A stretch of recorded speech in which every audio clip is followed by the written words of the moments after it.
जय श्री कृष्णा दोस्तों, स्वागत है आपका गीता ज्ञान 3.0 चैनल में।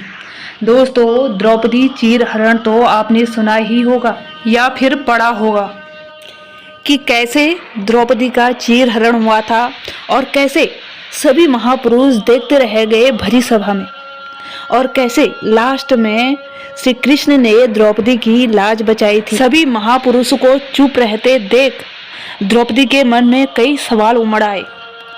ये सवाल बाद में तक उसके जहन में ही थे और महाभारत का मुख्य कारण द्रौपदी चीर हरण को ही माना जाता है। दोस्तों, महाभारत का युद्ध अंतिम दौर में था। भीष्म पितामह सरसैया पर लेटे हुए थे। युधिष्ठिर अपने भाइयों के साथ उनका धर्मोपदेश सुन रहे थे। तभी द्रौपदी भी वहां आई और बोली, पितामह, मेरी भी एक शंका है। भीष्म ने स्नेहपूर्वक कहा, बोलो बेटी। इस पर द्रौपदी बोली, पितामह, मैं पहले ही क्षमा याचना कर लेती हूँ। प्रश्न जरा टेढ़ा है। मन ही मन भीष्म पितामह समझ गए कि द्रौपदी क्या पूछने वाली है। पितामह बोले, बेटी, जो पूछना है निर्भय होकर पूछो।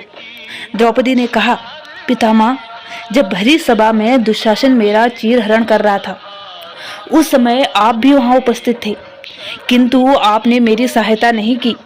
उस समय आपका ये विवेक कहाँ चला गया था? एक अबला के चीर हरण का दृश्य आप अपनी आंखों से किस प्रकार देख सके थे? यह सुनकर पांडव चौंक उठे। भीष्म गंभीर हो गए। यह प्रश्न कोई पहली बार उनके सामने नहीं आया था। जिस समय यह घटना घटी थी, उस समय भी यह प्रश्न उनके सम्मुख था। उसके बाद जब कभी उन्हें इस घटना का स्मरण होता तो वह प्रश्न रूप में ही उनके सामने रहता। आज द्रौपदी ने स्पष्ट पूछ लिया था। भीष्म बोले, बेटी, तुम ठीक कहती हो। असल में बात यह है कि मैं उस समय दुर्योधन का पाप से पूर्ण अन्न खा रहा था। वही पाप मेरे मन और मस्तिष्क में समाया हुआ था।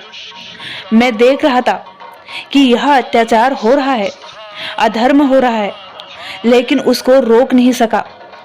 मैं चाहता था कि ऐसा न हो, किंतु मना करने का सामर्थ्य मुझ में नहीं रह गया था। लेकिन आज आप में सहसा यह ज्ञान कैसे प्रकट हो रहा है? द्रौपदी ने बीच में उन्हें टोकते हुए पूछा। भीष्म पितामह ने कहा, बेटी, आज अर्जुन के बाणों ने मेरा बहुत सारा रक्त बाहर निकाल दिया है। मुझ में दुर्योधन के पाप के अन्न का प्रभाव था। अब तो मैं रक्त विहीन प्राणी हूँ, इसलिए मेरा विवेक आज सजग हो गया है। मेरे शरीर से पाप के अन्न से बना रक्त निकल गया है। इसके बाद द्रौपदी के पास कुछ भी कहने को नहीं रह गया था।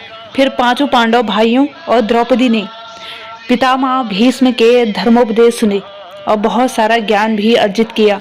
दोस्तों, उम्मीद करती हूँ कि ये वीडियो आपके पसंद आया होगा। दोस्तों, अंत में उम्मीद यही करती हूँ कि ये वीडियो आपको पसंद आया होगा। अगर हाँ, तो वीडियो को प्लीज़ लाइक करें और चैनल पे नए हैं तो चैनल को भी सब्सक्राइब करें दोस्तों, और बेल आइकन को भी प्रेस करना ना भूलें ताकि मेरी आने वाली हर नई वीडियो का नोटिफिकेशन सबसे पहले आप तक पहुँचे। तब तक के लिए जय श्री कृष्णा दोस्तों।